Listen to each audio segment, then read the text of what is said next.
Dakota, it's so good to have you here. People have watched your video, and now we're going to dive a little bit deeper because we can't show 30-minute video on a Sunday morning. But there's way more to your story. Thank you for joining me, Dakota. Yeah, thanks for having me. So tell us a little bit about yourself. Yeah, I grew up in Tracy, Minnesota, a very small town. I didn't grow up going to church. We never went to church. We believed in God. I was adopted at a really young age, and we call that kind of our God story because it's really cool how I actually ended up with my parents. But outside of like that, we didn't really go to church. We went to summer camps, things like that, but nothing really more than that. So tell us a little bit about the adoption, because there's people watching this that are fostering or have been adopted. So talk us through what that was like for you growing up. Yeah, I didn't really see myself as much different. I really thought that it didn't really matter. I mean, it did, but it didn't. I never really let that like hold me back. I just was like, yeah, my parents chose me. This is super cool type of thing. And oftentimes would actually forget that I was adopted, which was kind of funny. But yeah, we just kind of went on through life and worked through difficulties of that and things like that. So you talked about not going to church. Yeah. So you had your Sundays free. Yeah. Yeah. But you knew, even at a young age, that it wasn't normal to not want to be a part of church, right? Right. Talk about that some. Yeah. I remember as an probably upper elementary kiddo, I was playing outside with some friends around the neighborhood and things, and there was one boy that was he was complaining about going to church the next day and having to get up early and all the things. And I just remember, like, I didn't say anything to him, but I just remember thinking very clearly and distinctly, like, you shouldn't hate going to church. Like, that should be a time of peace and joy and things like that. So it made me question, like, why do you hate it? It shouldn't be something like that. Why do you think kids are like that when it comes to church? Because when I was growing up, I remember I would be laying in bed on Sunday morning and I would look at the clock and I would be like, okay, it's 9 o'clock. We're obviously not going because they haven't woke me up yet. And I would be excited, like, yes, I get to lay in the bed and do nothing. But why do we look at church that way? Because church is fun. Like, church is community. And we're going to talk about that in a minute. But why do you think that even at a young age, we're ingrained with the, oh, I got to go to church again. I don't want to do that. Mm-hmm. I wonder if it's the reason, like, why you're going to church. If it's just a box to check off, or if it's just this mundane, we just do it because of the tradition piece of it. I'm not sure why he felt that way, but he just didn't want to get up early in the morning. But when we check boxes off, we are shortchanging God. Mm-hmm. And how much God are we really retaining? Right. And there's a lot of check box people that show up on a Sunday morning, even here at Crosspoint. Like, how much God are we retaining? Right. Yeah. I mean, I think about, like, if you're just going down the list and checking the boxes, you don't really have that much of a relationship and side of it, or like it's not changing your emotion side of the feeling either. So, like, why put a ton of effort in outside of checking those boxes? You know, I want to dive into your relationship with your mom. We didn't air this, but I wanted to, you talked a little bit about her when you started going to youth camps, because youth camps are amazing. As a child, as a kid in youth, man, youth camps were what I looked forward to every summer. It was like my time to shine. Yeah. What's your best memory of youth camp? Because I love youth camp. I just remember one of the youth camps, I was the kid that always got hurt. Oh, you're that kid. Yeah. I was the kid that always needed to go to the bathroom on the bus. And they're like, we're not stopping. And I'm like, I got to go to the bathroom, man. Right. Well, I'm either going to have to go here. We're going to have to make a business decision. Yeah. You know what I'm saying? Yep. Oh, yeah. So what really stood out to you in youth camp?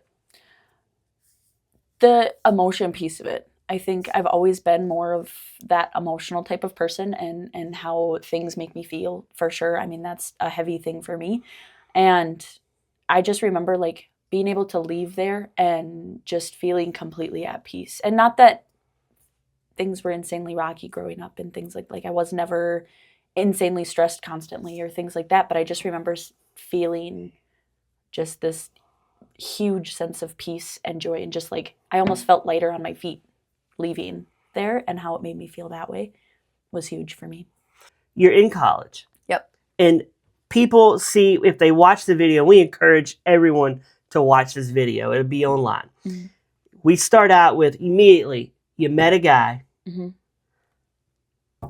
you got pregnant, mm-hmm. all within the first year. Yeah. Which some might say is not the greatest decisions. Right. Right. How old were you at this time? 21 when I got pregnant, 22 when I had my daughter. Mm-hmm. Wow. Mm-hmm. I would have been a horrible dad at 21. Like, for real. Like, I was 34 when Max was born. So 20, wow. Yeah. So you're 21 years old. Yep. It's like a powder keg waiting to explode, right? Like, this is like... So you're 21. Yeah. You're pregnant. What are you thinking right now? I remember taking the test with one of my friends from college, and at first being nervous, but I called my boyfriend at the time and I was like, listen, I just took a test and it's positive. And he just, okay. And all of the fear, the worry, the anxiety, all just went away. I was never worried after that. I just was like, yep, this is what we're going to do, and it's going to be great. He was that calm? Yeah. Wow. Mm-hmm. He hung the phone up, though, and probably bawled. He's like, okay. Yeah. Yeah. It made me feel a lot better at the time. Like, I wasn't insanely nervous. I was just like, oh, no, I didn't think this would actually happen. But here we are. What was the harder call? Him or your folks? My family. I figured that. Yeah. Yeah. I mean, they were really supportive, too. And, okay, you're going to, like, this is what you're living with type of thing. But, yeah, my mom wasn't surprised, though. She knew the call. And it just coincidentally happened where, like, I was coming back home and I just wanted my parents and me and my boyfriend there. And that was it. But for some reason, like, my sister-in-law heard that I was coming. So she was like, oh, we're going to pack up the family and we're going to go. And then my sister was like, well, you're going home? I'm going to go home. So everyone got together and she was like, well, if you're inviting all these people, you're pregnant. And I was like, I didn't invite anybody. I just wanted it to be just us. Did you have a cake or a celebration? Like, what's going on here? No, I actually waited. Dakota's pregnant. I waited actually for everyone to leave, and then I told my parents. Oh my gosh, you were trying to rush them out. You're like, don't you leave? It's 6:30. Aren't you going to bed at 7? Kids gotta go to bed. You gotta go. Come on now. Yeah. So they leave, and you break it to them face to face. Yep. And they're like, we figured this. Yeah. My mom's like, I knew that was coming. I was just waiting for when. I was wondering when you were going to tell me, kind of thing. Yeah. But that should be insulting to you at this point, right? Like, today, you would be insulted if someone said that. Because you would not make that decision today. Right. Yeah. Right. But back then, you're like, it just happened. Things happen. Yeah, exactly. Yeah. Different mindset, for sure. Okay, so let's talk about the 1 year. Is he the same age as you? No, he's 5.5, I think, years older than me. Okay, so I can understand his more matter of fact. He was 21 and probably did hang the phone up and cry. Right. But so what was it like coming back to church after that? Yeah, it was quite a while, actually. We met in Marshall, Minnesota, and then at 8 months pregnant, I moved to New Ulm, where he was, because he had moved previous to me getting pregnant, things like that. But I moved to New Ulm at 8 months pregnant, and then we lived together in our apartment, all of that. And then I was like, I really need, throughout that next year after Maddie was born, I was like, I need to get back to church. I can feel it. This is something that needs to happen. And it was weird stepping back into the church, I think, for me. Knowing that nobody knew my story, it was just different. I wasn't used to it anymore. I wasn't into the swing of it and anything like that. So that was pretty tough getting back into that. And then I actually ended up stopped going to church again, and we moved to Hutchinson right around when she was probably 2. I think it was right after her second birthday. Mhm. And I was like, no, I need to get back into it. And actually went to another church across town. I was like, I don't know about this. Like, maybe this could be a church, but let me try another one. And Cross Point was the next church I went to. And I was like, I stepped in and I was like, yep, this is where I'm at. Okay, so I do want to ask, what was your first impression of Hutchinson? Like, what stood out to you? And 2, what was your first impression of Cross Point when you came here? Yeah,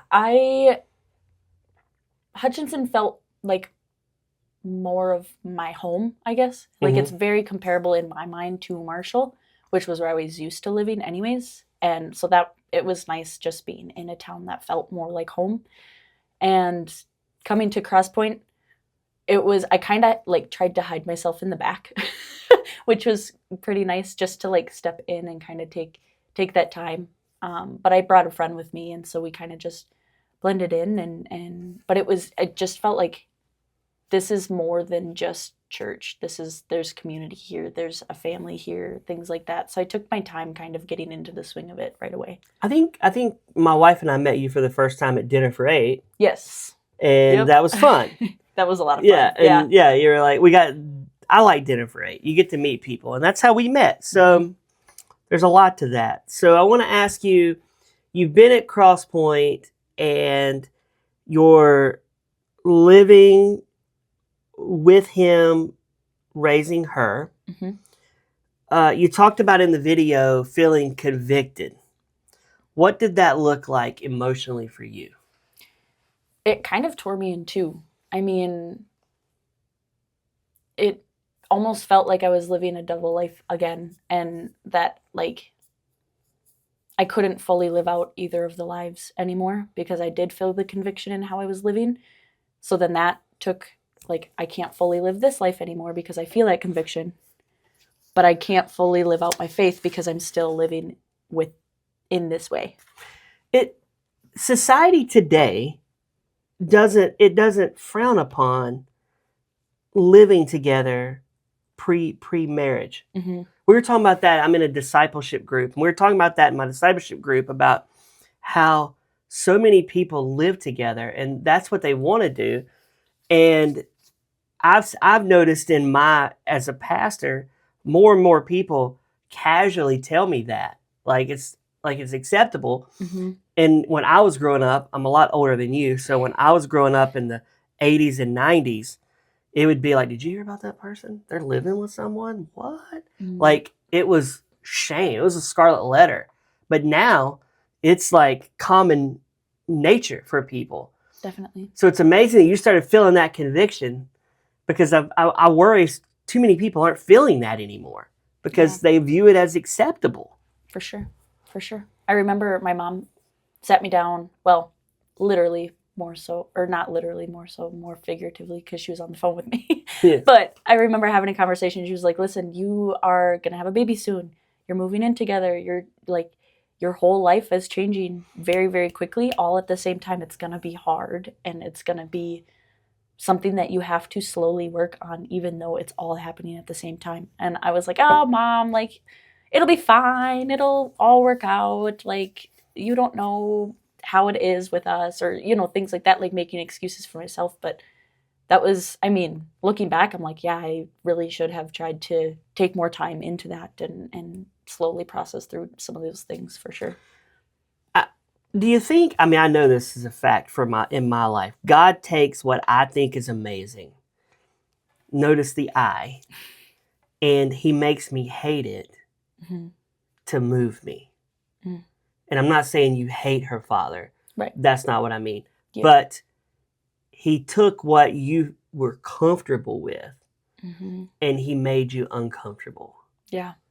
And you never saw that a year prior. You were like, this is the greatest. I'm going to enjoy this. Yep. And when your mom sits you down, you're probably thinking, yeah. I got this. I'm 22 years old. Right. I got this. I can handle it. Right. But when you were taking that leap of faith, there had to be fear. Yeah. I mean, there was always that, like, oh no, what if my mom's right type of moment. but just being, I'm just going to take it one step at a time. That's kind of always been my mindset with things, is just take it one step at a time. So in doing that, you move out. Mm-hmm. And what led to that? Because I remember when you told me you were moving out, I was celebrating in my mind. I don't know if I was like, thank you, Lord. You didn't look like it. Yeah, So. I didn't want to dance on your grave, but I was more like, this is amazing. I've seen it work, Yeah. I am officiating a wedding in a few weeks of a couple that were living together. And I'm like, hey, you got to quit playing house, bro. You got to get married. And they did. Mm-hmm. And now we're just doing a pretend wedding. Mm-hmm. But what were you doing to better yourself in line with what Christ wanted you to do? Yeah, I remember I'd spent a lot more time than I was, but it still wasn't super consistent, just being in the Word and praying. And I remember praying for his heart to change, and like, so that we can make us a family and we can like come together more better, or, things like that. And it just wasn't happening. And I think through each of those like prayers or each of those moments in the Word, like God was changing my heart to more so of like, it's not gonna change, but that's okay because you'll change type of thing, which was huge, because by the time that I reached the point where I was like, yeah, I think that this needs to, we need to change what we're doing and I need to move out, I was so much more at peace with that than I would have been at the beginning of me praying for that. And you came to God with open arms, which we don't always see people do that, but you're like, here, I've given up my idol. Mm-hmm. Whatever that idol is, listeners, you have one. We all have an idol. Mm-hmm. You laid it there. You're like, I'm done. Mm-hmm. It's yours, God. Take it. And you're in a group. You start going to group. Yeah. You're going to Ashley Lammer's group, right? Yeah. The Lammer's parents. The Lammer's parents group. Mm-hmm. That was while I was still living in the house, yeah. Which was probably kind of lonely for you because he didn't have him there. Mm-hmm. And so then you find out about one-to-one discipleship, which, if people are listening, I want you to talk about the value of one-to-one discipleship. Yeah, I mean, it's huge. It covers all of the basics, which for me, I was going to church for a little bit as a teenager, so I kind of already knew the basics of that, but just walking through that and growing a relationship with someone else was huge for me, and being able to like talk about specifically how this relates to exactly what I'm going through right now. That was huge for me. And it helped me start consistently kind of getting into the Word and praying more and things like that. Because I think we started a little bit after I had already moved out. So it was like, this is what happened. This is where I'm at right now. I'm living with my coworker, and like, how does the basics of this and how does one-to-one discipleship, what we're talking about, relate into my life right now, and how can I put that into practice? Yeah, it one-to-one I've seen it work in so many people's lives at our church, and it's 8 weeks. You spend 8 weeks really just seeing the steps of becoming a Christ follower, and a lot of it is changing your heart and your mind, and it's so good. I love it. So you also talk about community, and you've now sent him away, and that is done, and you're now plugging yourself in to the community of our church. Talk about the community you've met and has been there to lift you up. Yeah, I made really good relationships in my growth group with the Lammers. That was huge. I've been able to keep in contact with them. I'm now in a different group right now, but just being able to keep those friendships going has been huge for me. I actually got really sick for a little bit there, and they had come to visit or bring me food, things like that, which was huge for me too. You're talking about when you were really down? You're in my group, listeners. I knew about it. It's like, where have you been? You're like, well, I almost died, but I'm okay. Yeah. I just got out of the hospital yesterday, actually, but here I am. I was in the hospital. They were resuscitating me last night, but I'm here today. No. Yeah, no, when I got really sick, I mean, that was the biggest point of when I relied on a lot of people. That was huge. But again, had you never taken that step to be in a growth group, Yeah. that helped build your community. Listeners, if we got people listening right now, they're like, I don't want to be in a growth group. You just heard a good reason why, because the growth group steps up and shows up, and they care about you. And, we want that here at Crosspoint. We want the vulnerability. We want the accountability. We want the relationships. And you did a really good job selling groups right now, because you're in the hospital and they're there. Yeah. So,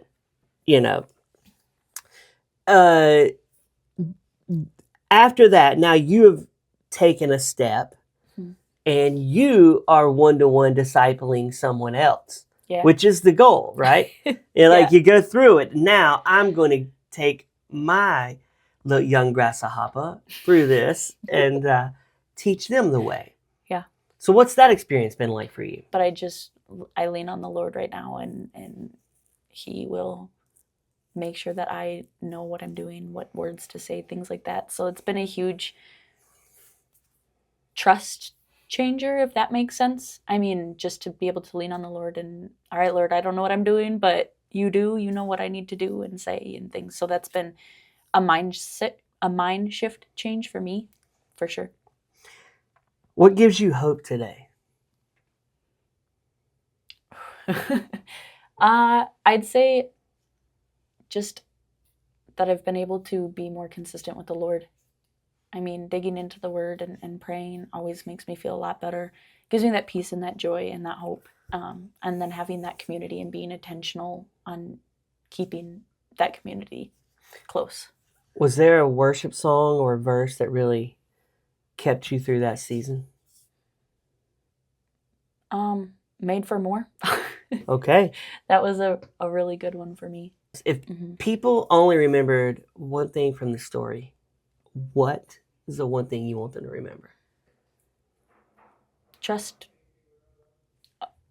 where God is taking you. I mean, really lean on Him. And if you're waiting and it's hard and you don't want to wait anymore, still wait. Trust where He's taking you, because it's always going to be more peaceful and more joyful. Well, Dakota, it's been great catching up with you, and thank you for joining us today. And I hope people are listening to your story now, and it's shining a light. God's shining a light through your voice to them. Thank you again for joining us. Thanks for having me.